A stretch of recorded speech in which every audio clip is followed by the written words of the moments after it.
선생님! 웃기고 있네. 당장 공장 가서 돈 벌어와! 고모부, 제발요. 저 공부하고 싶어요.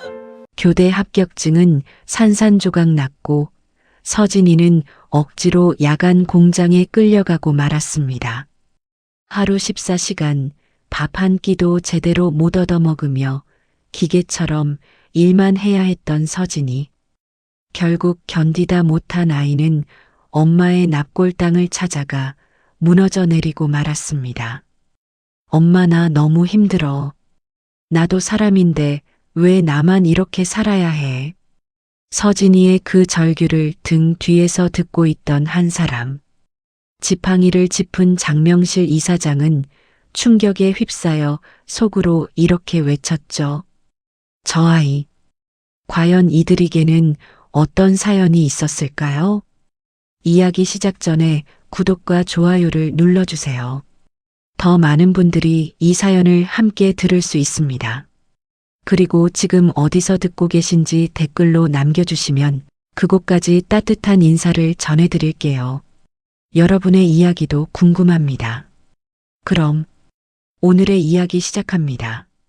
새벽 4시 부엌 바닥에서 올라오는 냉기가 서진의 발가락을 파고들었어요.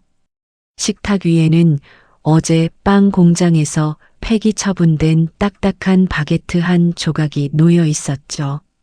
서진은 물도 없이 그 마른 빵을 억지로 씹어 넘겼답니다. 목구멍이 긁히는 듯 했지만 소리를 내선 안 됐어요. 그때 안방 문이 신경질적으로 열리며 고모 미경이 나왔습니다. 그녀는 헝클어진 머리를 극적이며 서진을 위아래로 훑어보더군요. 아이고, 우리 집 상전 나셨네. 새벽부터 웬 부스럭 소리야? 너 때문에 잠을 다 설쳤다, 얘. 미경은 싱크대에 있던 젖은 행주를 서진의 발치로 툭 던졌습니다. 물기가 튀어 서진의 양말이 축축하게 젖어 들어갔죠. 뒤이어 나온 고모부 상도는 물을 마시러 나오다 서진과 눈이 마주치자 혀를 찼어요. 그는 식탁 위에 놓인 전기요금 고지서를 손가락으로 톡톡 쳤습니다. 서진아, 이번 달 전기세가 또 올랐더구나. 내가 밤새 스탠드 켜고 책 본답시고 설치니까 이 모양 아니냐. 상도는 냉장고 문을 거칠게 닫으며 말을 이었답니다. 내가 먹는 밥, 쓰는 전기, 숨쉬는 공기까지 그게 다 우리 빚이라는 거 잊지 않고 있지? 서진은 입안에 남은 빵 조각을 꿀꺽 삼키며 고개를 숙였어요. 바닥에 떨어진 행주를 줍는 그녀의 손등은 락스물에 터져 붉게 갈라져 있었답니다. 서진은 아무 대꾸도 하지 않고 차가운 방바닥을 힘주어 닦기 시작했습니다. 장명실 이사장은 검은색 코트깃을 여미며 추모간 복도 끝에 서 있었어요. 수행 비서가 건넨 하얀 국화꽃을 받아들었지만 그녀의 시선은 유리벽 안쪽 장지은이라는 이름 석자에 박혀 움직이지 않았죠. 그녀는 수천억 원을 굴리는 교육재단의 총수였지만 딸의 기일인 오늘만큼은 그저 딸을 앞세운 죄인일 뿐이었답니다. 같은 시각 서진은 현관에서 신발을 꿰어 신다 고모 미경에게 뒷덜미를 잡혔어요. 미경은 서진이 어깨에 메고 있던 낡은 베이지색 가방을 거칠게 낚아채 거실 바닥으로 내동댕이 쳤습니다. 가방이 열리며 안에 있던 동전 몇 개와 버스카드가 요란한 소리를 내며 사방으로 흩어졌죠. 어딜 나가? 오늘 가게 배달 밀린 거 안 보여? 미경이 찢어지는 목소리로 소리쳤어요. 서진이 바닥에 무릎을 꿇고 허겁지겁 동전을 줍자 소파에 누워 TV를 보던 고모부 상도가 마시던 물컵을 탁자에 쾅 내려놓았습니다. 물이 튀어 서진의 얼굴로 튀었지만 상도는 아랑곳하지 않고 삿대질을 해댔어요. 키워준 은혜도 모르는 게 감히 일손을 놓고 농땡이를 피워.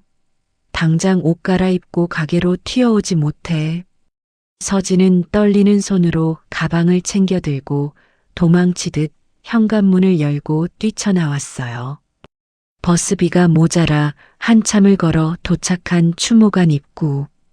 땀에 젖어 이마에 달라붙은 머리카락과 흙탕물이 튄 운동화는 이곳의 정갈한 대리석 바닥과 너무나 어울리지 않았죠. 장명실 이사장은 막 엘리베이터를 타려던 찰나 숨을 헐떡이며 로비로 들어서는 서진을 정면으로 마주쳤습니다. 낡아 빠진 가방을 품에 꼭 안고 있는 그 아이의 눈빛에서 장 이사장은 순간적으로 심장이 덜컥 내려앉는 기시감을 느꼈답니다. 장명실 이사장은 현기증을 느꼈어요. 로비의 대리석 바닥이 순간적으로 기울어지는 듯 했죠. 그녀가 비틀거리며 벽을 짚으려던 순간 손에 들고 있던 은색 알약 케이스가 바닥으로 떨어져 요란한 소리를 내며 굴러갔답니다. 뚜껑이 열리고 하얀 알약들이 사방으로 흩어졌어요. 지나가던 사람들이 힐끗거렸지만 선뜻 다가오는 사람은 없었죠. 그때였어요. 땀에 젖은 운동화 한 켤레가 빠르게 다가왔습니다. 서진이었어요. 그녀는 주저없이 무릎을 꿇고 바닥에 엎드려 알약들을 하나하나 줍기 시작했습니다. 더러운 흙탕물이 묻은 바지 무릎이 깨끗한 대리석 바닥에 닿았지만 서진은 개의치 않았어요. 어르신, 괜찮으세요? 여기 물도 좀 드세요. 서진은 자신의 낡은 가방에서 미지근한 생수병을 꺼내 내밀었답니다. 뚜껑이 이미 따져 있는 반쯤 남은 물이었죠. 장 이사장은 떨리는 손으로 물병을 받아들었어요. 그리고 고개를 들어 서진의 얼굴을 정면으로 마주했습니다. 순간 장 이사장의 눈동자가 크게 흔들렸어요. 서진의 눈매, 특히 겁에 질려 있으면서도 맑게 빛나는 그 검은 눈동자가 죽은 딸 지은과 소름 끼치도록 닮아 있었기 때문이죠. 하지만 장 이사장의 시선이 멈춘 곳은 얼굴뿐만이 아니었어요. 서진이 어깨에 메고 있는 그 낡고 해진 베이지색 가방. 가죽끈이 닳아 너덜너덜해졌지만 가방 모서리에 박힌 작은 J 이니셜 장식은 장 이사장의 기억 속에 선명히 남아있는 것이었답니다. 30년 전 대학에 합격한 지은에게 자신이 직접 선물했던 바로 그 가방이었으니까요. 학생 그 가방. 장 이사장이 무언가 물으려 손을 뻗었지만 서진은 벽에 걸린 시계를 보고는 소스라치게 놀라며 뒷걸음질 쳤어요. 죄송해요. 제가 시간이 없어서요. 건강하세요. 서진은 꾸벅 인사를 하고는 황급히 지하 납골당으로 뛰어내려갔습니다. 장 이사장은 비서가 부축하려 하자 거칠게 손을 뿌리쳤어요. 따라가자. 조용히. 지하 납골당의 공기는 서늘하고 무거웠어요. 서진은 가장 구석진 곳, 사람들의 손길이 닿지 않아 먼지가 쌓인 유리벽 앞에 멈춰 섰습니다. 유리 안쪽에는 장지은이라는 이름과 함께 앳된 얼굴의 여자가 환하게 웃고 있는 흑백 사진이 놓여 있었죠. 서진은 주머니에서 꼬깃꼬깃 접힌 종이 한 장을 꺼내 유리벽에 조심스럽게 펴서 붙였어요. 그것은 국립교육대학교 합격 통지서였습니다. 엄마 나왔어. 서진의 목소리가 가늘게 떨렸어요. 그녀는 유리벽에 이마를 대고 숨을 골랐습니다. 나 약속 지켰다? 엄마가 그렇게 바라던 선생님, 이제 될 수 있어. 나 합격했어. 하지만 서진의 말끝은 기쁨이 아니라 물기로 젖어들고 있었어요. 그녀는 주먹을 꽉 쥐어 손톱이 손바닥을 파고들게 했죠. 근데 엄마 나 못 갈 것 같아. 고모부가 공장 가래. 그 돈이면 우리 빚 갚을 수 있다고. 서진은 차마 말을 잇지 못하고 바닥에 주저앉아 어깨를 들썩였습니다. 기둥 뒤에 숨어 이 모든 것을 지켜보던 장 이사장은 입을 틀어막았어요. 가슴이 찢어지는 듯한 통증에 숨을 쉬기가 힘들었죠. 엄마라니. 저 아이가 지은이를 엄마라고 부르고 있었어요. 게다가 저 아이가 붙이고 있는 저 종이 자신의 딸이 그토록 가고 싶어 했던 바로 그 교육대학교 합격증이었답니다. 장 이사장은 비서에게 손짓했어요. 그녀의 눈빛은 방금 전의 혼란스러움 대신 차가운 분노와 결의로 번들거리고 있었죠. 저 아이 당장 뒷조사해. 이름 사는 곳, 그리고 가족이라 칭하는 그 작자들이 누군지 하나도 빠짐없이. 비서가 고개를 끄덕이며 어둠 속으로 사라졌고 장 이사장은 서진이 떠난 자리에 남아 유리병 너머 딸의 사진을 어루만졌습니다. 지은아, 내가 남기고 간 게 빚이 아니라 선물이었구나. 그날 저녁 서진은 가벼운 발걸음으로 집 현관문을 열었습니다. 가방 속 깊숙한 곳에 숨겨둔 합격 통지서가 등 뒤에서 바스락거리는 소리를 낼 때마다 심장이 쿵쿵 뛰었죠. 오늘만큼은 고모부의 잔소리도 고모의 짜증도 견딜 수 있을 것 같았습니다. 이제 이 지옥 같은 집을 벗어나 기숙사로 갈 수 있다는 희망이 생겼으니까요. 하지만 현관에 들어선 순간 서진은 숨을 멈췄습니다. 평소라면 TV 소리로 시끄러웠을 거실이 쥐 죽은 듯 고요했거든요. 안방 문은 활짝 열려 있었고 서진이 쓰는 작은 다용도실 문고리가 덜렁거린 채 부서져 있었습니다. 불길한 예감에 서진은 신발도 벗지 못하고 다용도실로 달려갔습니다. 방 안은 그야말로 폭격을 맞은 것 같았습니다. 서진이 밤새워 정리한 문제집들은 표지가 뜯겨나간 채 바닥에 나뒹굴고 있었고 옷가지들은 먼지 구덩이 속에 처박혀 있었죠.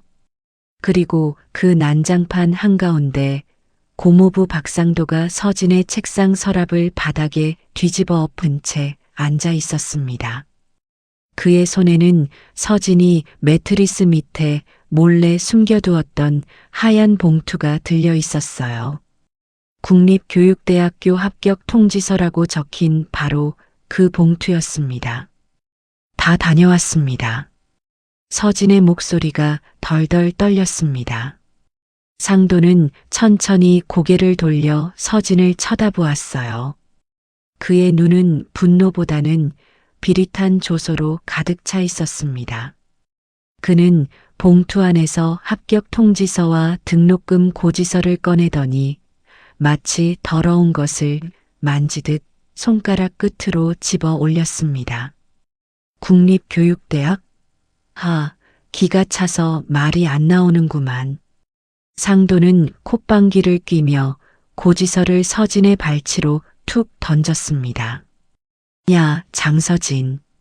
내가 지금 대학 타령할 처지냐? 우리 진호 재수 학원비도 밀려서 원장한테 독촉 전화 받는 판에 내가 선생질을 하겠다고? 서진은 바닥에 떨어진 고지서를 주우려 허겁지겁 무릎을 꿇었습니다. 하지만 상도의 발이 더 빨랐습니다.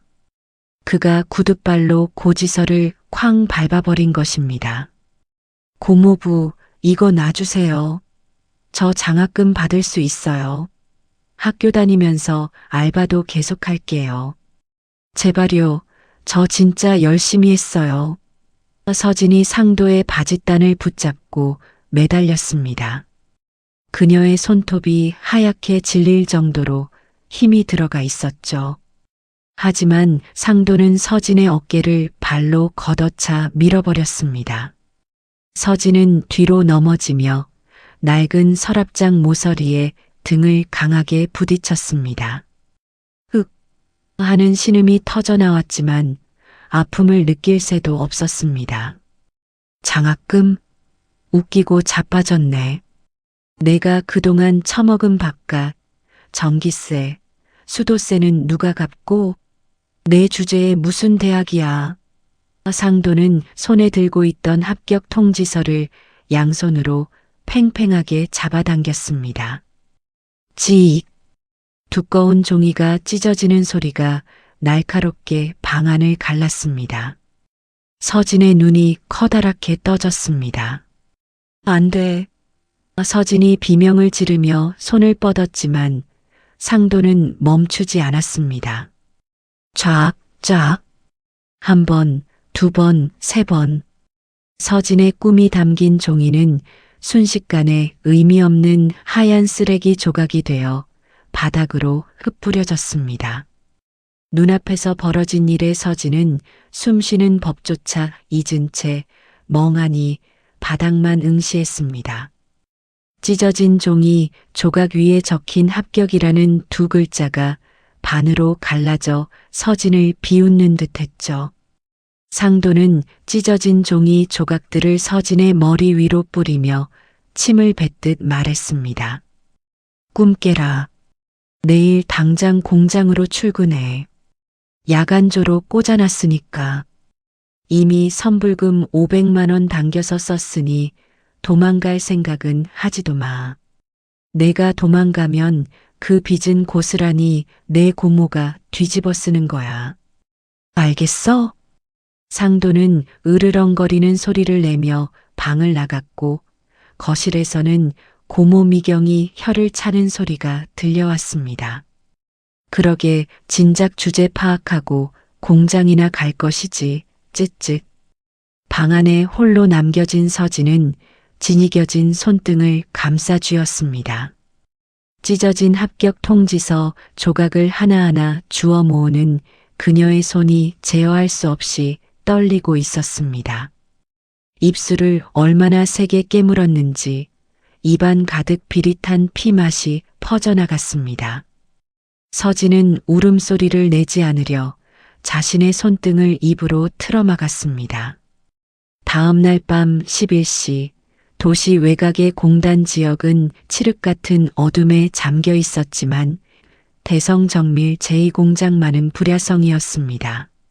서진은 고모부 상도의 거친 손길에 이끌려 공장관리 사무실로 들어섰습니다. 사무실 안은 찌든 담배 냄새와 컵라면 냄새가 뒤섞여 숨을 턱 막히게 했죠. 기름때가 잔뜩 묻은 철제 책상 뒤에는 눈이 퀭한 작업 반장이 다리를 꼬고 앉아 서진을 물건 고르듯 위아래로 훑어보았습니다. 박 사장, 얘가 그 조카야? 너무 비실비실한데.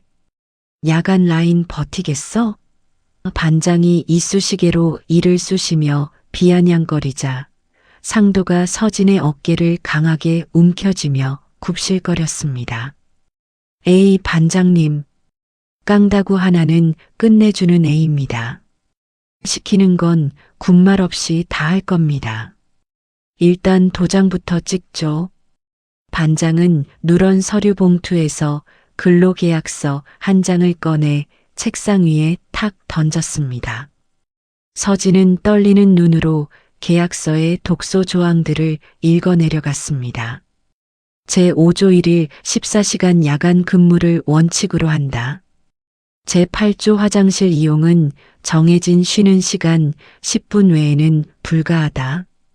제12조 계약 기간 내 무단 이탈 시 지급된 선불금의 3배를 위약금으로 배상한다. 이게 뭐예요? 서진의 손이 덜덜 떨렸습니다. 이건 근로계약서가 아니라 노예 문서나 다름없었으니까요. 서진은 뒷걸음질 치며 고개를 저었습니다. 고모부, 저 이거 못해요. 하루 14시간이라니요. 저 공부해야 해요. 사람이 어떻게 잠도 안 자고 일만 해요? 그러자 상도의 표정이 순식간에 악기처럼 일그러졌습니다. 그는 서진의 손목을 낚아채 책상 위로 억지로 끌어당겼습니다. 공부? 야, 내가 지금 찬밥 더운 밥 가릴 때야? 내가 이미 내 몫으로 선불금 500만 원 받아서 빚 막았어. 내가 안 하면 내가 감방 가야 한다고. 싫어요. 전 빚 갚는 기계가 아니에요. 저도 사람이라고요. 서진이 처음으로 악을 쓰며 상도의 손을 뿌리치려 했습니다. 짝! 날카로운 타격음이 사무실을 울렸습니다. 상도의 손바닥이 서진의 왼쪽 뺨을 그대로 후려친 것입니다. 서진의 고개가 획 돌아가며 입술이 터졌고 비릿한 피맛이 입안 가득 퍼졌습니다. 귀에서는 B- 하는 이명이 들려왔고 눈앞이 번쩍거렸죠. 서진이 충격으로 비틀거리는 사이 상도는 서진의 엄지손가락을 억지로 잡아 붉은 인주를 묻혔습니다. 나, 놓으라고. 서진이 발버둥 쳤지만 건장한 성인 남자의 힘을 당해낼 수는 없었습니다. 상도는 서진의 엄지를 계약서 서명란에 강하게 짓눌렀습니다. 종이가 찢어질 듯 눌린 붉은 지문. 그것은 서진의 발목을 잡는 족쇄가 채워지는 소리나 다름없었습니다. 잘하자. 도망가면 내 고무뼈도 못 추릴 줄 알아. 상도는 서진을 공장 안쪽으로 밀어 넣어버리고는 반장과 낄낄거리며 사무실을 나갔습니다. 공장 내부는 지옥도와 다름없었습니다. 수백 개의 컨베이어 벨트가 굉음을 내며 돌아가고 있었고 용접 불꽃이 여기저기서 튀었습니다. 매캐한 남 냄새와 신나 냄새가 코를 찔러 서진은 연신 기침을 토해냈습니다. 서진에게 배정된 일은 불량이 난 회로 기판을 분류하는 작업이었습니다. 1초에 하나씩 지나가는 기판을 눈이 빠져라 쳐다보고 분량을 골라내야 했죠. 의자도 없었습니다. 서진은 딱딱한 시멘트 바닥에 서서 밤을 꼬박 새워야 했습니다. 첫날은 다리가 부러질 듯 아파왔고 둘째 날은 발바닥에 물집이 잡혀 터졌습니다. 셋째 날이 되자 서진은 자신이 서 있는 것인지 떠 있는 것인지조차 분간할 수 없는 지경에 이르렀습니다. 새벽 3시, 가장 졸리고 고통스러운 시간. 서진의 눈앞에서 회로 기판들이 2개, 3개로 겹쳐 보이기 시작했습니다. 며칠째 빵 조각 외에는 제대로 먹은 것이 없어 영양실조 상태였던 몸이 비명을 지르고 있었습니다. 안 돼, 정신 차려. 실수하면 월급 깎여. 서진은 허벅지를 꼬집으며 버티려 했지만 식은 땀이 비 오듯 쏟아져 속옷까지 젖어 들어갔습니다. 손끝의 감각이 사라지고 기계 돌아가는 소리가 점점 멀게 느껴졌습니다. 결국 서진의 무릎이 힘없이 꺾였습니다. 쿵! 둔탁한 소리와 함께 서진이 차가운 시멘트 바닥으로 고꾸라졌습니다. 머리가 바닥에 부딪히며 쓰고 있던 안전모가 벗겨져 굴러갔습니다. 아, 거기 뭐야? 라인 멈추잖아. 작업 반장이 욕설을 퍼부으며 달려왔습니다. 그는 쓰러진 서진의 상태를 살피기는커녕 군홧발로 서진의 다리를 툭툭 찼습니다. 이게 어디서 꾀병이야? 당장 안 일어나? 너 때문에 손해가 얼만 줄 알아? 반장이 서진의 멱살을 잡아 일으키려던 바로 그 순간이었습니다. 쾅 마이너스. 굳게 닫혀있던 공장 입구의 육중한 철문이 굉음을 내며 양쪽으로 활짝 열렸습니다. 칠흑 같은 어둠을 가르고 눈이 부실 정도로 강한 자동차 헤드라이트 불빛이 공장 안으로 쏟아져 들어왔습니다. 작업을 하던 인부들이 모두 손을 멈추고 눈을 가렸습니다. 빗속에서 검은 정장을 입은 건장한 남자 10여 명이 들이닥쳤습니다. 그들은 망설임 없이 작업 반장을 향해 걸어왔습니다. 당신들 뭐야? 외부인 출입 금지읍. 반장이 소리칠 새도 없이 선두에 선 경호원이 반장을 거칠게 밀쳐 제압했습니다. 그리고 그들 사이로 또각또각 지팡이 짚는 소리가 규칙적으로 울려 퍼졌습니다. 장명실 이사장이었습니다. 그녀는 흙먼지 날리는 공장 바닥과는 전혀 어울리지 않는 고급스러운 코트 차림으로 쓰러져 있는 서진을 향해 걸어왔습니다. 그녀의 뒤로는 비서실장과 대형 로펌 변호사들이 서류 가방을 든 채 도열해 있었죠. 공장 안의 소음조차 압도하는 서늘한 침묵이 흘렀습니다. 장 이사장은 바닥에 쓰러져 피투성이가 된 서진, 터진 입술과 멍든 뺨, 퉁퉁 부어오른 손을 내려다보았습니다. 그녀의 손에 들린 지팡이가 분노로 잘게 떨렸습니다. 장 이사장은 천천히 고개를 들어 바닥에 나뒹굴고 있는 작업 반장과 구석에서 숨죽이고 있는 공장장, 그리고 뒤늦게 달려온 박상도를 차례로 노려보았습니다. 내 핏줄에게 감히 누가 손을 댔지? 장 이사장의 낮지만 서슬퍼런 목소리가 공장 안에 울려 퍼졌습니다. 그것은 단순한 질문이 아닌 처절한 응징의 시작을 알리는 선전포고였습니다. 서진이 눈을 떴을 때 가장 먼저 느낀 것은 낯선 고요함이었습니다.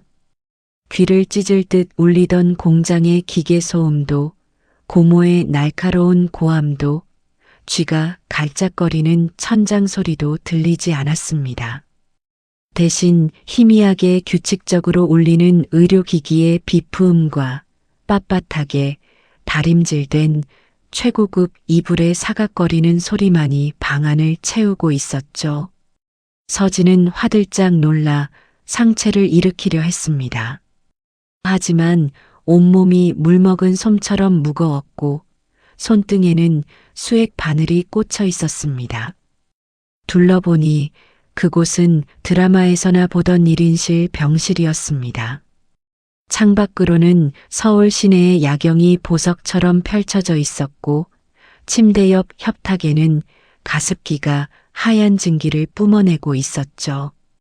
순간 덜컥 겁이 났습니다. 여기 어디지? 병원비가 얼마나 나올까? 서진은 본능적으로 손등에 바늘을 뽑으려 했습니다. 당장 나가야 했습니다. 야간 근무를 무단으로 빠졌으니 위약금이 청구될 것이고 고모부는 길길이 날뛸 게 뻔했으니까요. 가만히 있어라. 바늘 빠진다. 병실 구석, 어둠 속에 묻혀있던 1인용 소파에서 낮고 차분한 목소리가 들려왔습니다. 서진이 흠칫하며 고개를 돌리자 장명실 이사장이 지팡이를 짚고 천천히 일어섰습니다. 공장에서 보았던 그 압도적인 기세와는 달리 지금의 그녀는 그저 지치고 근심 어린 눈빛을 한 노파의 모습이었습니다. 누구세요? 절 구해주신 분인가요? 서진이 갈라진 목소리로 물었습니다. 목이 타들어갈 듯 말랐습니다.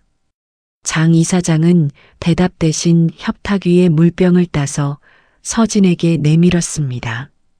서진은 의심스러운 눈초리로 그녀를 보면서도 목마름을 이기지 못해 물을 받아 벌컥벌컥 마셨습니다. 천천히 마셔. 체한다. 장 이사장은 침대 곁 의자에 앉아 서진을 가만히 내려다보았습니다.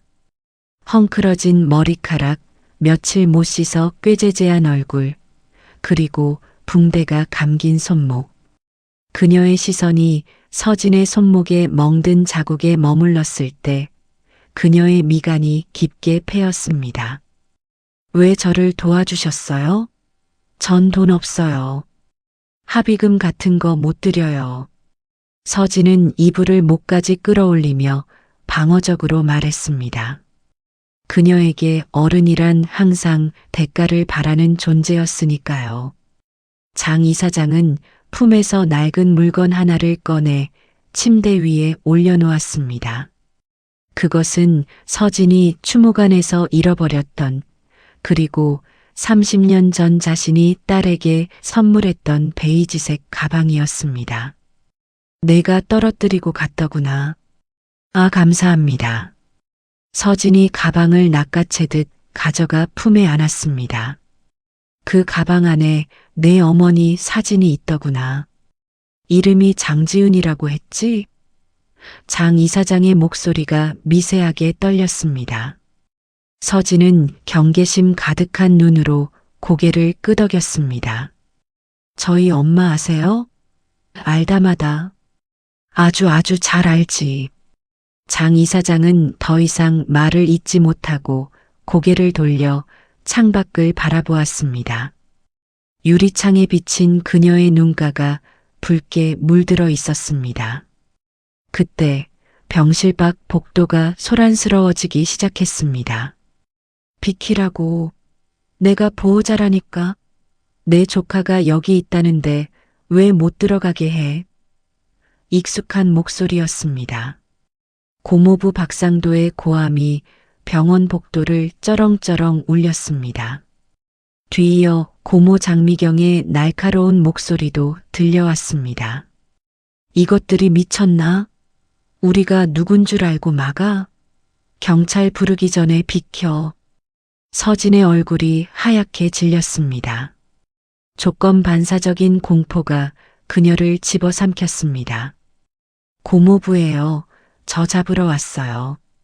서진이 이불 속에 몸을 웅크리며 덜덜 떨기 시작했습니다. 숨겨주세요. 제발요. 저 다시 공장 가기 싫어요. 장 이사장이 지팡이를 짚고 벌떡 일어났습니다. 그녀의 눈빛에서 방금 전의 연약함은 씻은 듯이 사라지고 다시금 차가운 분노가 서렸습니다. 걱정 마라. 누구도 널 데려가지 못해. 장 이사장은 병실 문을 향해 걸어갔습니다. 병실 문이 열리자 복도의 풍경이 한눈에 들어왔습니다. 박상도와 장미경이 병실 앞을 지키고 있던 경호원들과 몸싸움을 벌이고 있었습니다. 상도는 씩씩거리며 넥타이를 풀어 헤친 상태였고 미경은 바닥에 주저앉아 악을 쓰고 있었죠. 당신, 아까 공장에서 그 할망구 맞지? 상도가 장 이사장을 발견하고는 삿대질을 하며 달려들었습니다. 경호원이 그를 제지하려 했지만 장 이사장이 손을 들어 막았습니다. 보호자? 자네들이 보호자라고 했나? 장 이사장의 목소리는 낮았지만 복도의 소란을 잠재울 만큼 위압적이었습니다. 상도는 콧방귀를 뀌며 품에서 구겨진 종이 뭉치를 꺼내 흔들었습니다. 서진이 강제로 찍었던 그 근로계약서와 차용증이었습니다. 그래, 내가 2년 법적 보호자다. 이 기집애가 우리 돈 500만 원을 떼먹고 도망쳤어. 거기다 공장 기계까지 멈췄으니 손해배상도 해야 한다고. 당신이 뭔데 남의 가정사에 끼어들어? 미경도 거들었습니다. 맞아요. 우리가 쟤를 어떻게 키웠는데 밥 먹여주고 재워줬더니 은혜를 원수로 갚아? 야, 장서진. 당장 안 튀어나와? 미경이 병실 안쪽을 향해 소리치자 침대 위에 서진은 귀를 막고 흐느꼈습니다. 장 이사장은 그 추악한 광경을 지켜보다가 비서실장에게 손짓했습니다. 비서실장이 검은 가죽 서류 가방에서 하얀 봉투 하나를 꺼내 장 이사장에게 건넸습니다. 봉투에는 친자 확인 유전자 검사 결과라는 글자가 선명하게 박혀 있었습니다. 장 이사장은 떨리는 손으로 봉투를 열었습니다. 종이를 꺼내는 그 짧은 시간이 억겁처럼 느껴졌습니다. 검체 A 장명실 마이너스 검체 B 장서진 불일치 확률 0.00%, 친자, 관계조모 마이너스 손녀 확률 99.9998%. 종이를 확인한 장 이사장의 눈에서 기어이 눈물 한 방울이 툭 떨어져 종이를 적셨습니다. 그것은 안도감이자 30년 세월을 건너뛴 회한의 눈물이었습니다. 그녀는 깊은 숨을 들이마시며 눈물을 닦아내고 고개를 들어 박상도와 장미경을 노려보았습니다. 돈 500만 원이라고 했나? 장 이사장이 싸늘하게 물었습니다. 그래, 이자까지 합쳐서 600은 내놔야지. 당신이 대신 갚을 거요? 돈 많아 보이는데 늙은이가 적선 좀 하시지? 상도가 비아냥거리며 손을 내밀었습니다. 장 이사장은 비서에게서 또 다른 서류철을 건네받았습니다. 그리고 그것을 상도의 얼굴을 향해 힘껏 집어던졌습니다. 파암 마이너스 수십 장의 종이가 공중으로 흩날리며 상도와 미경의 얼굴을 때리고 바닥으로 떨어졌습니다. 이게 뭐야? 상도가 바닥에 떨어진 종이 중 하나를 집어들었습니다. 그것은 사망보험금 지급 내역서였습니다. 수령인은 박상도, 금액은 2억 원. 또 다른 종이는 장서진 명의 예금, 무단 인출 내역, 아동학대 및 방임 증거 사진들이었습니다.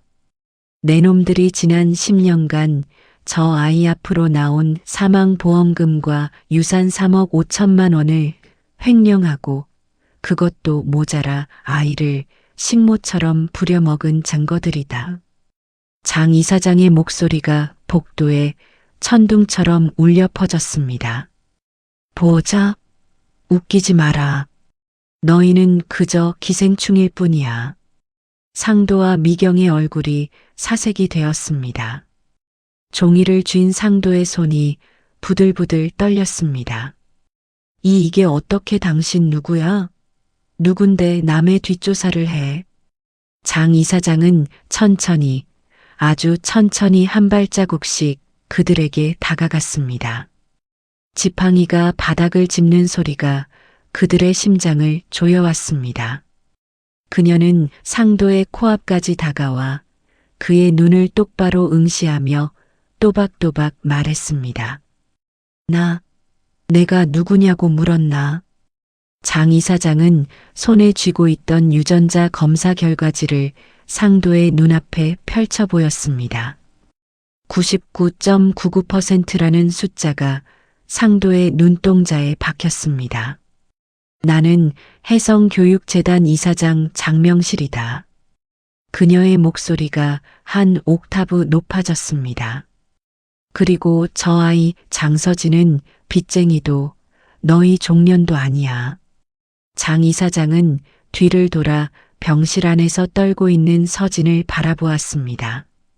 그리고 다시 고개를 돌려 얼어붙은 상도와 미경을 향해 사자오를 토해냈습니다. 저 아이는 내 딸 지은이가 목숨으로 지켜낸 내 유일한 핏줄이다. 복도의 공기가 멈춘 듯 했습니다. 상도는 입을 떡 벌린 채 뒷걸음질 쳤고 미경은 다리에 힘이 풀려 주저앉았습니다. 해성재단이라면 대한민국에서 모르는 사람이 없는 거대 재단이었습니다.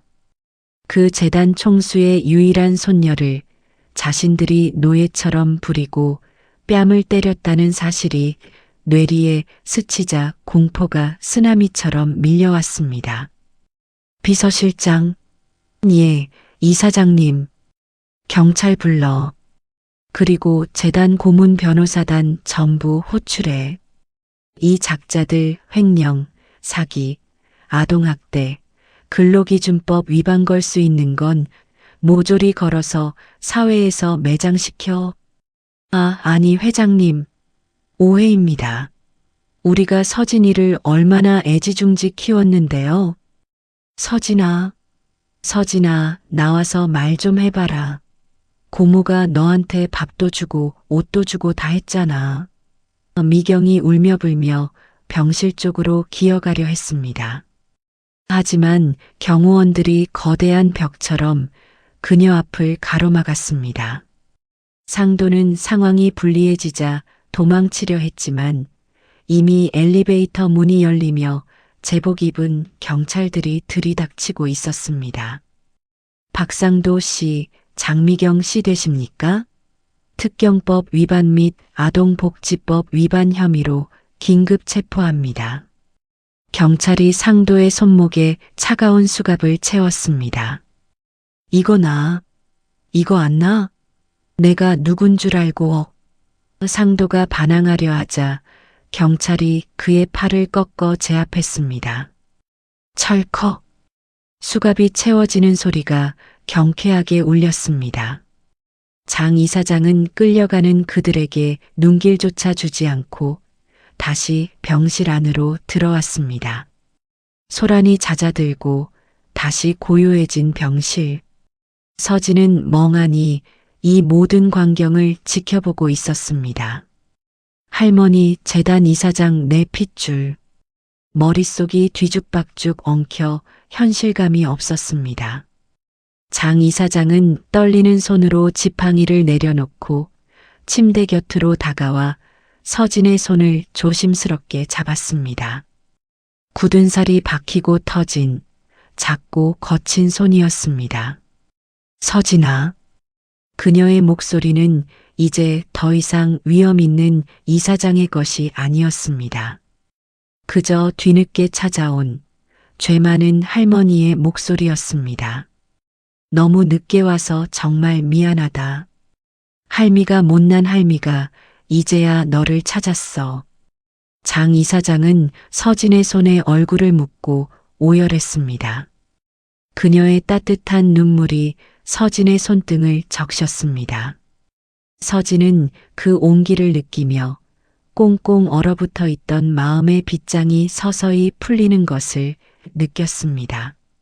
할머니? 정말 제 할머니세요? 서진의 물음에 장 이사장은 고개를 격하게 끄덕였습니다. 그래, 그렇단다. 이제 아무 걱정 마라. 다시는 너를 혼자 두지 않을 거야. 누구도 너를 괴롭히게 두지 않으마. 서진은 그제야 참았던 울음을 터뜨렸습니다. 고모부에게 맞았을 때도 공장에서 쓰러졌을 때도 울지 않았던 그녀였습니다. 하지만 지금 자신을 지켜주는 진짜 어른의 품에서 서진은 아이처럼 엉엉 소리 내어 울었습니다. 병실 안에는 두 사람의 울음소리만이 가득 찼고 그것은 긴 고통의 끝을 알리는 치유의 소리였습니다. 취조실의 공기는 얼음장처럼 차가웠습니다. 천장에 달린 형광등이 미세하게 윙윙거리는 소리를 내며 깜빡거렸고 쇠책상 위에는 박상도와 장미경이 수갑을 찬 손을 올려둔 채 불안에 떨고 있었습니다. 조금 전까지 병원에서 고래고래 소리를 지르던 기세는 온데간데 없었고 그들의 눈동자는 쉴 새 없이 흔들리고 있었죠. 담당 형사가 믹스커피가 든 종이컵을 탁자에 내려놓으며 건조하게 입을 열었습니다. 박상도 씨, 장미경 씨, 혐의 인정하십니까? 아동복지법 위반, 특수상해, 그리고 횡령. 아니, 형사님, 억울합니다. 진짜 억울해서 미치겠네. 상도가 억울하다는 듯 책상을 쿵쿵 내리쳤습니다. 수갑 부딪히는 소리가 요란하게 울렸죠. 우리가 개를 10년 동안 먹이고 재웠어요. 피 한 방울 안 섞인 애를 걷어준 게 죄입니까? 애가 공부 안 하고 겉돌아서 좀 혼낸 걸 가지고 학대라니요. 그건 훈육입니다. 훈육. 미경도 질세라 목소리를 높였습니다. 맞아요. 그리고 횡령은 무슨 얼어 죽을 횡령이에요? 우리가 개 키우느라 쓴 돈이 얼마인데 개가 우리한테 진 빚이 산더미예요.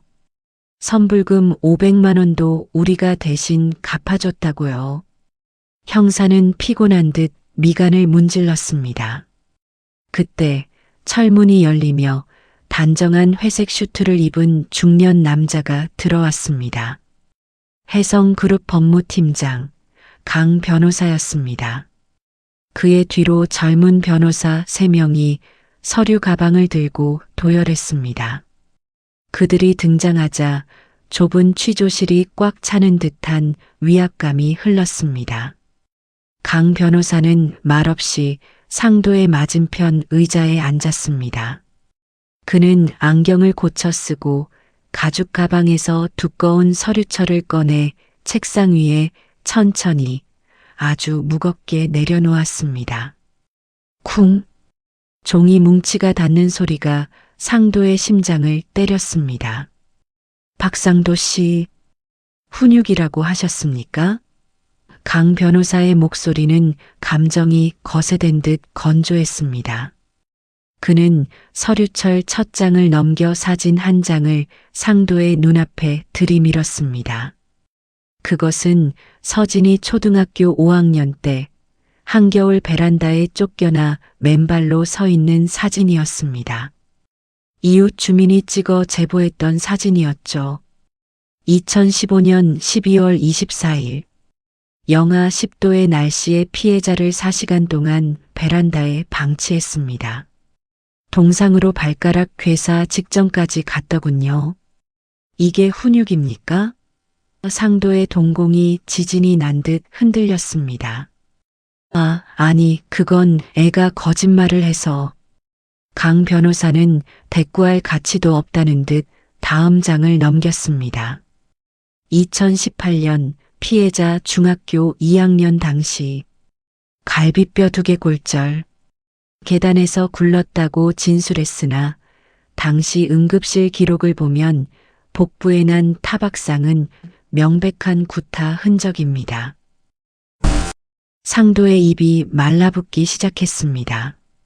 그리고 가장 중요한 건 이겁니다. 강 변호사는 붉은색 견출지가 붙은 서류를 꺼냈습니다.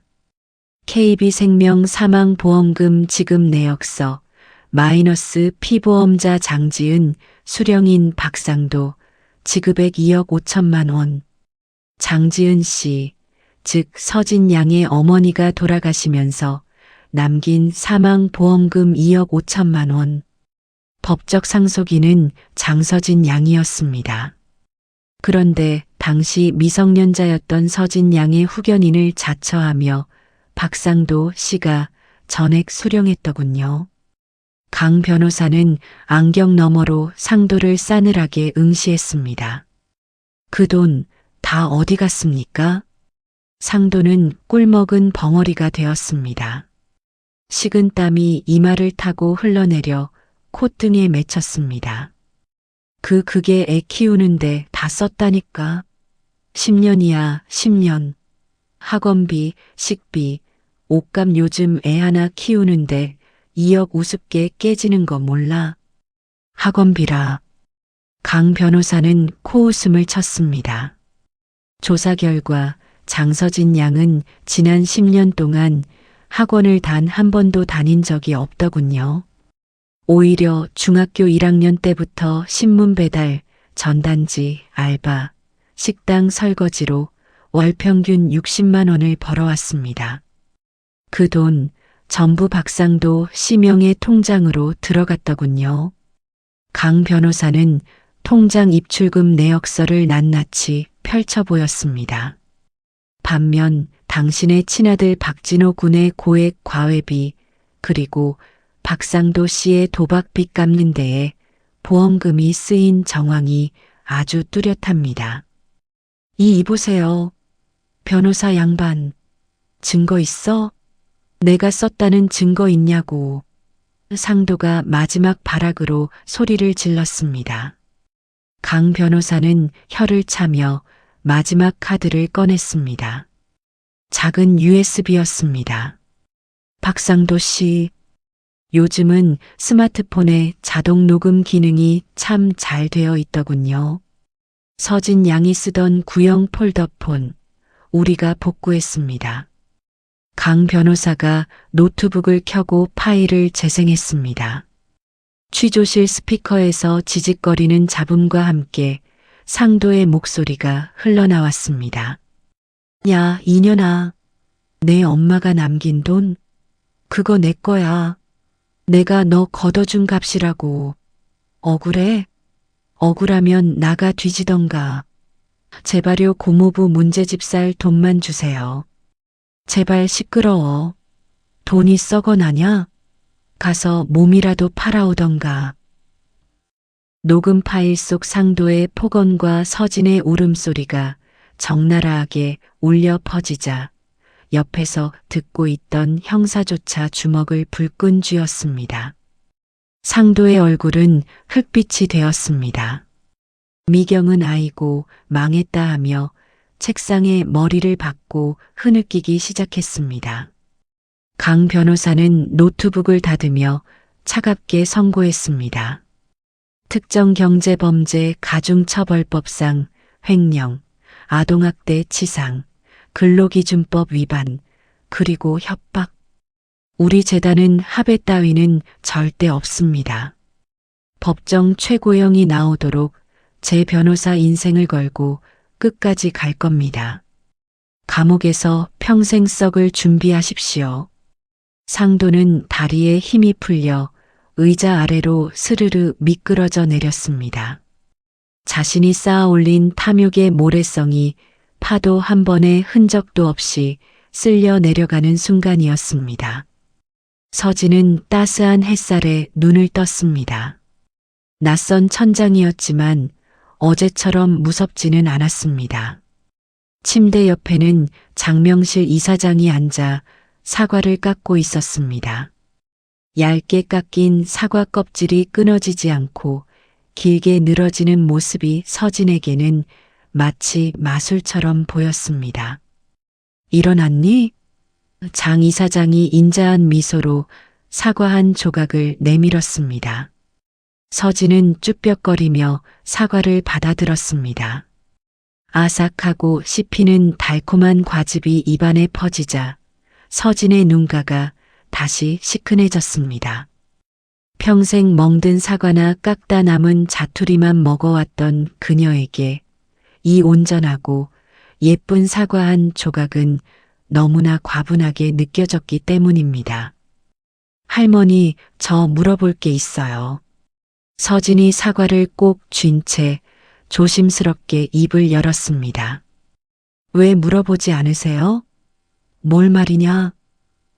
제가 그동안 어떻게 살았는지, 고모부한테 빚이 얼마나 있는지, 서진의 마음속에는 여전히 빚이라는 족쇄가 채워져 있었습니다.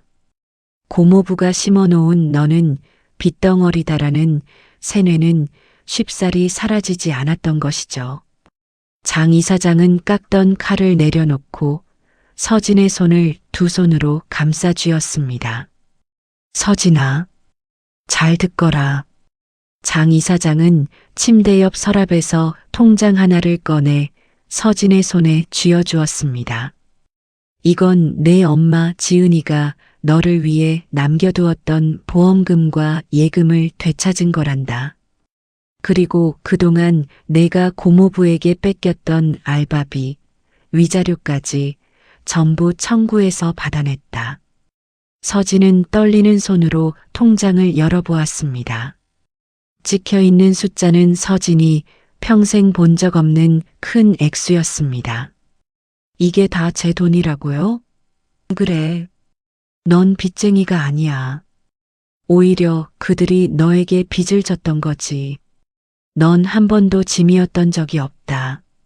넌 피해자였고 이제는 권리자야. 서진의 눈에서 눈물이 툭툭 떨어져 통장 위로 번졌습니다. 저는 제가 밥만 축내는 식충인 줄 알았어요. 고모부가 항상 그랬거든요. 내가 먹는 밥이 다 빚이라고.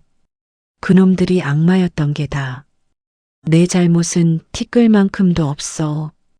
장 이사장은 서진을 품에 안고 등을 토닥였습니다. 앙상하게 마른 서진의 등뼈가 만져져 장 이사장의 가슴이 미어졌습니다.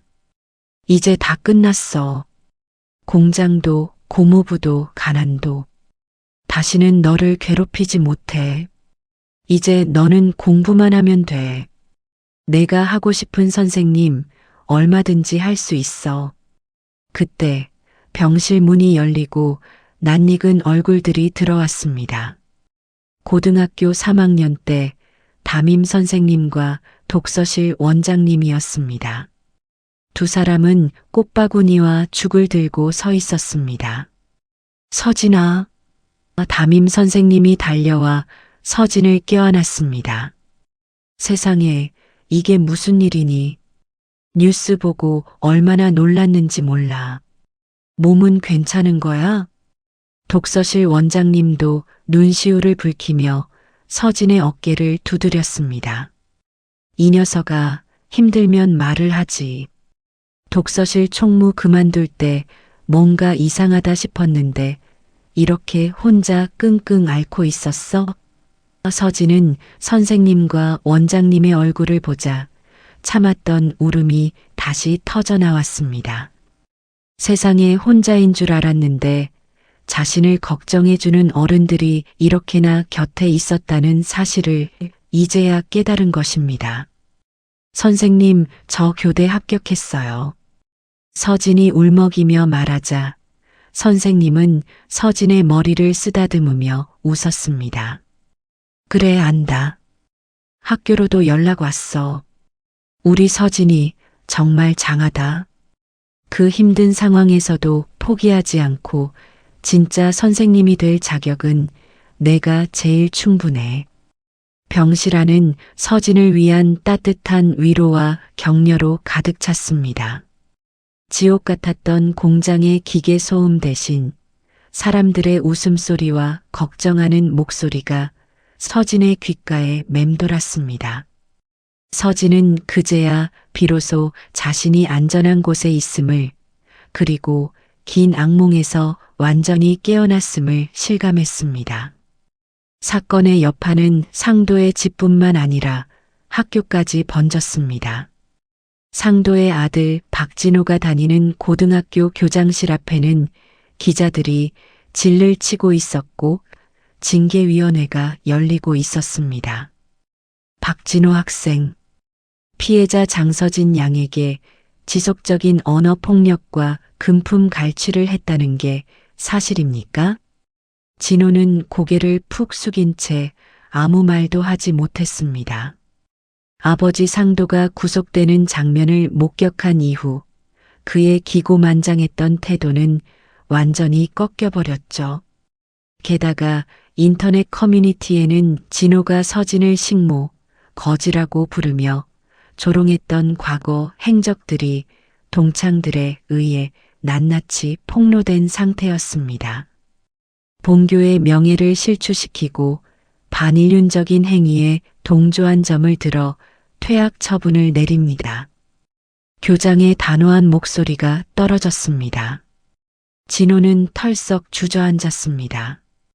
자신이 누리던 모든 것이 사실은 서진의 피와 눈물을 훔친 결과였다는 것을, 그리고 그 대가가 얼마나 혹독한지 뼈저리게 느끼는 순간이었습니다.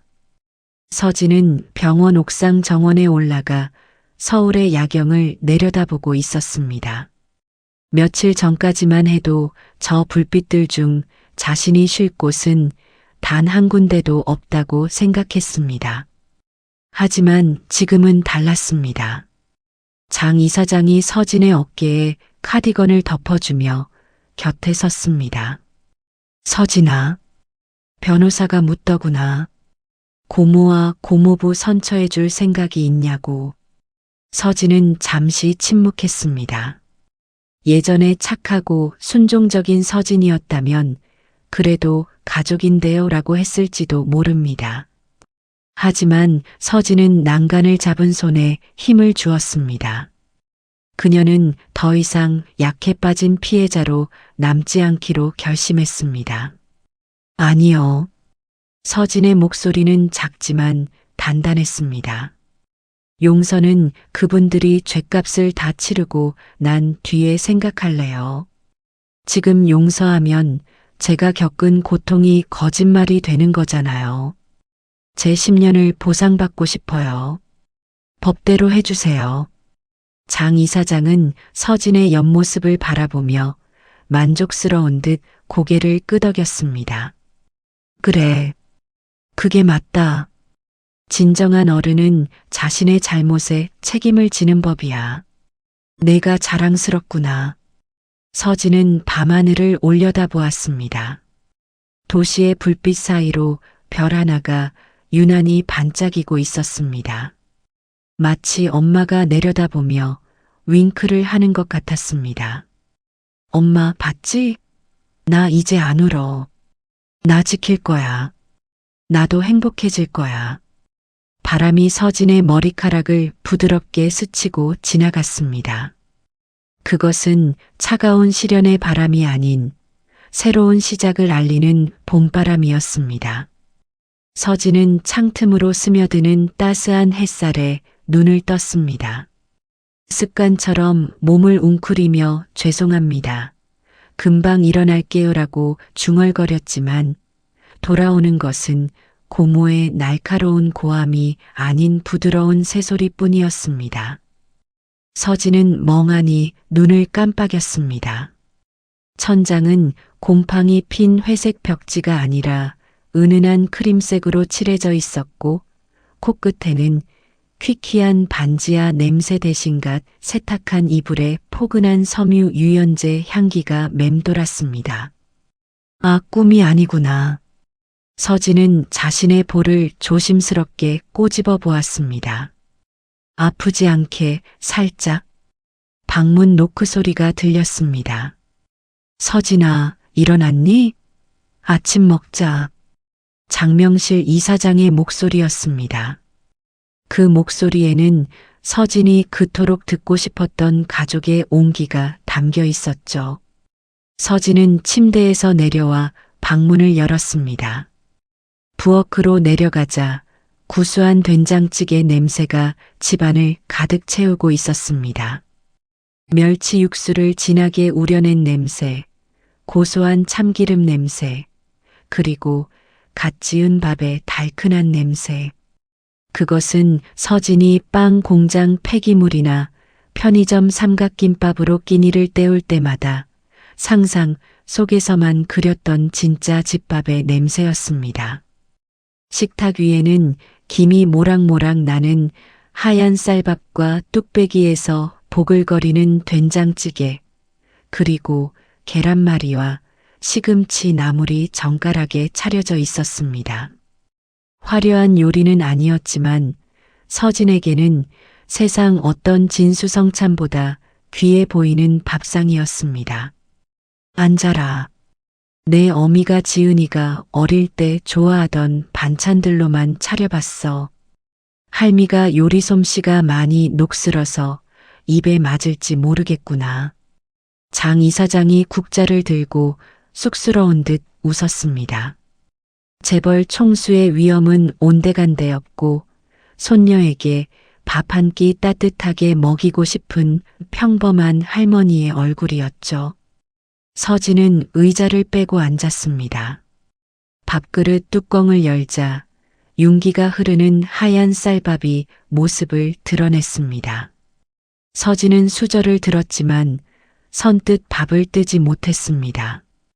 고모네 집에서 밥을 먹을 때마다 듣던 소리가 귓가에 이명처럼 맴돌았기 때문입니다. 밥값은 하고 처먹냐? 쌀 아까운 줄 모르고 꾹꾹 눌러 담네. 서진의 손이 미세하게 떨리는 것을 본 장 이사장이 자신의 주름진 손으로 서진의 손등을 덮었습니다. 거칠지만 따뜻한 손길이었습니다. 서진아, 여기서는 눈치 볼 것 없다.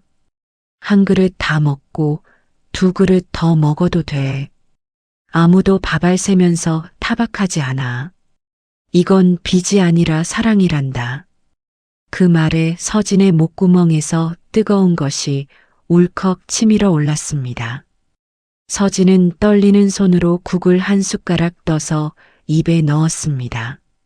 따뜻하고 짭조름한 국물이 식도를 타고 내려가며 얼어붙어 있던 위장을 녹여주었습니다. 맛있어요. 정말 맛있어요, 할머니. 서진은 밥그릇에 눈물을 뚝뚝 흘리며 밥을 밀어 넣었습니다. 씹을 때마다 밥알의 단맛과 눈물의 짠맛이 섞여났지만 서진은 멈추지 않고 숟가락을 움직였습니다. 장 이사장은 말없이 서진의 밥그릇 위에 두툼한 계란말이 하나를 올려주며 손녀가 밥 먹는 모습을 눈에 담았습니다. 부엌에는 숟가락이 그릇에 부딪히는 달그락 소리와 서진이 코를 훌쩍이는 소리만이 평화롭게 울려 퍼졌습니다. 식사 후 거실 소파에 앉아 뉴스를 보던 장 이사장이 덤덤하게 말을 꺼냈습니다. 오늘 아침에 변호사에게 연락이 왔다. 판결 확정됐어. TV 화면 아래로 뉴스 자막이 흘러가고 있었습니다. 아동학대 및 횡령 혐의 친인척, 징역 2년 6개월 실형 선고, 법원 죄질 극히 불량. 박상도와 장미경, 둘 다 실형을 피하지 못했다. 횡령한 금액이 워낙 큰 데다 아동학대 증거가 명백해서 판사가 관용을 베풀지 않았더구나. 박진호는 소년보호 처분을 받고 지방에 있는 위탁시설로 보내졌어. 이제 그들은 내 인생에서 완전히 사라진 거다. 서진은 찻잔을 쥔 손에 힘을 주었습니다. 통쾌함이나 기쁨보다는 긴 싸움이 끝났다는 안도감이 먼저 찾아왔습니다. 마치 오랫동안 메고 있던 무거운 모래주머니를 내려놓은 기분이었습니다. 고맙습니다, 할머니. 할머니 아니었으면 전 아직도 공장에서 남 냄새 맡으며 살고 있었을 거예요. 아니다. 내가 버텨준 덕분이야. 내가 꿈을 놓지 않고 버텨줘서 할미가 널 찾을 수 있었어. 계절이 바뀌어 벚꽃이 흐드러지게 핀 3월의 어느 날.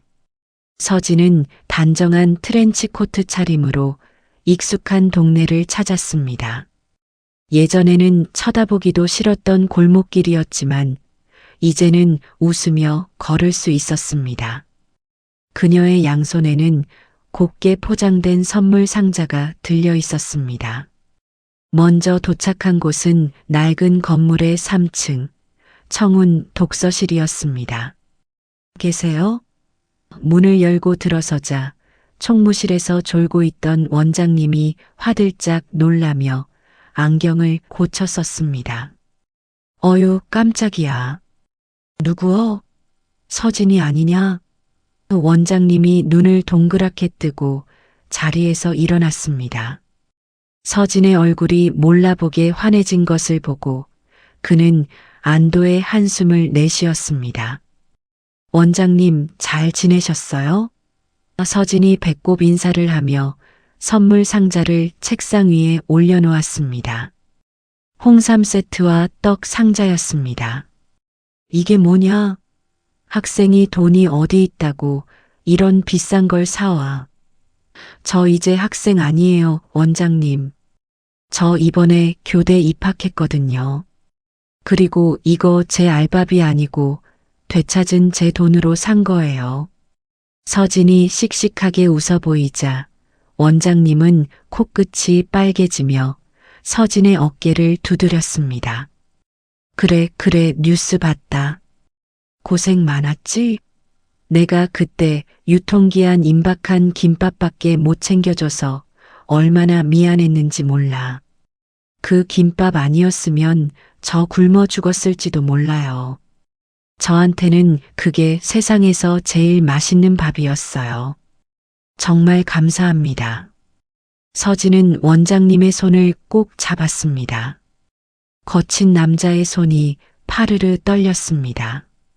작은 선행이 큰 감사로 돌아온 순간 좁은 독서실 안은 훈훈한 공기로 가득 찼습니다.